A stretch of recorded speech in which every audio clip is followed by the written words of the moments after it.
सोचो एक ऐसी रात जहां ना गोलियां चल रही थी ना बॉम्ब्स फट रहे थे, फिर भी 20 भारतीय जवान अपने देश के लिए शहीद हो गए। ये रात थी 15 जून 2020, जब गलवान वैली लद्दाख में भारत और चाइना के बीच हुआ एक ऐसा क्लैश जो इतिहास में अमर हो गया। इस क्लैश में भारतीय सेना ने सिर्फ लड़ाई नहीं की, उन्होंने अपने खून बहा दिया ताकि देश के लिए 1 इंच जमीन भी कोई छीन न सके। ये कहानी है कर्नल बिकुमुल्ला संतोष बाबू और उन जवानों की जिन्होंने चाइना के पीपल्स लिबरेशन आर्मी यानी पीएलए के खिलाफ नंगे हाथों से लड़ाई की और दिखाया कि इंडियन आर्मी सिर्फ बंदूकों से नहीं, जज्बे से जीत लेती है। पहले समझते हैं कि हुआ क्या था। गलवान वैली एक पतली सी घाटी है जो लद्दाख में है, इंडिया और चाइना के बीच। 1962 के वार के बाद ये रीजन बहुत ही सेंसिटिव है। दोनों देश ये क्लेम करते हैं कि ये उनका टेरिटरी है, लेकिन 2020 में जब पूरी दुनिया लॉकडाउन में थी, चाइना चुपके से इस रीजन में अपने कैंप्स बनाने लगा। इंडिया ने जब ये देखा तो तुरंत रिएक्ट किया। बात हुई, एग्रीमेंट्स हुए। दोनों साइड्स ने बोला कि दोनों अपने अपने ट्रूप्स हटा लेंगे ताकि पीस बनी रहे, लेकिन चाइना ने एक बार फिर अपने वादे तोड़ दिए। उन्होंने गलवान वैली में एक टेम्पररी पोस्ट बना दिया जहां उनका होना ही इलीगल था। इंडियन आर्मी ने क्लियर बोला था ये पॉइंट म्यूचुअल एग्रीमेंट के बाहर है।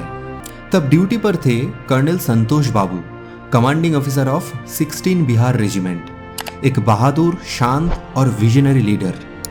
15 जून की शाम को कर्नल बाबू ने डिसाइड किया कि वो खुद जाकर चाइनीज ट्रूप से बात करेंगे और उनसे कहेंगे कि उनका कैंप हटाइए, जैसे पहले डिसाइड हुआ था। उनके साथ थे कुछ जवान, टोटल 35-40 के करीब। शाम के करीब 7 बजे कर्नल बाबू और उनकी टीम ने चाइनीज कैंप तक पहुंचकर पीसफुली बोला, एग्रीमेंट के हिसाब से ये कैंप हटाना पड़ेगा। चाइनीज ऑफिसर्स ने शुरुआत में मान लिया, पर जैसे ही कर्नल बाबू और उनकी टीम वापस मुड़ रहे थे, अचानक पीठ पर वार किया गया। चाइना के पीएलए सोल्जर्स ने एक ट्रैप सेट किया था और इस ट्रैप में भारत के जवान फंस गए। लेकिन यहां से जो हुआ वो किसी फिल्म से कम नहीं था। भारतीय जवानों ने तुरंत रिएक्ट किया। नंगे हाथों से पत्थर, डंडा और लोहे की रॉड से उन्होंने जवानी का जोश दिखाया। रूल्स के हिसाब से दोनों साइड्स के पास गन्स नहीं थी, क्योंकि लाइन ऑफ एक्चुअल कंट्रोल यानी एलएसी पर ऐसे एग्रीमेंट है कि फायर वेपन्स का यूज नहीं होगा। पर इससे एक तरफ फायदा उठाया चाइनीज सोल्जर्स ने। उन्होंने लोहे के रॉड्स पर बार्ब्ड वायर्स लपेट रखी थी और उससे मारना शुरू किया, लेकिन भारतीय जवान भी रुके नहीं। कर्नल संतोष बाबू खुद सबसे आगे थे। उन्होंने खुद चाइनीज कमांडर को घायल किया।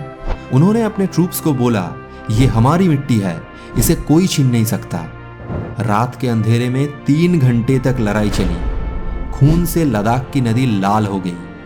इंडियन सोल्जर्स ने अपने भाइयों को मरते देखा, गिरते देखा, लेकिन पीछे नहीं हटे।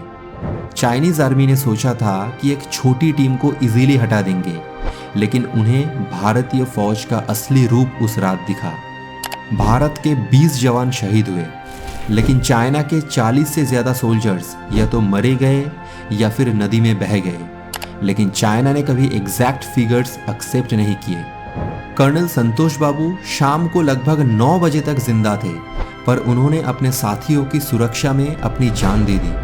उनकी बॉडी अगले दिन मिली, जख्मों से भरी हुई, लेकिन उनके हाथों में अब भी एक रॉड था जो बताता था कि वो आखिरी दम तक लड़े। अगले दिन जब रेनफोर्समेंट टीम वापस पहुंची तो उन्होंने देखा कितनी ब्रेवरी से जवान लड़ रहे थे। कई जवान तो उन चाइनीज सोल्जर्स को खुद उठाकर एलएसी पर फेंक रहे थे। ये ऐसा पल था जहां भारत ने सिर्फ एक जवाबी एक्शन नहीं दिया, बल्कि दिखाया कि इंडियन आर्मी किसी भी कंडीशन में हार नहीं मानती। कर्नल संतोष बाबू को महावीर चक्र दिया गया, 2nd highest war time gallantry award. उनके पेरेंट्स ने उनका मेडल संभालते हुए बोला, हमारे बेटे ने अपने देश के लिए सब कुछ दे दिया। इस क्लैश के बाद पूरे देश में एक जुनून था। भारत ने चाइना के ऐप्स बैन कर दिए। इकोनॉमी से लेकर आर्मी तक हर फील्ड में भारत ने दिखाया कि हम किसी से कम नहीं। और आज भी लद्दाख की वो ठंडी हवा, गलवान के पत्थर, सब कुछ गवाह है उस रात के, जब कुछ 20 फौजियों ने दिखाया कि भारत माँ के लाल कभी हार नहीं मानते। वो कहकर नहीं, करके जाते हैं, और उनके लिए हमारा सलाम। जय हिंद।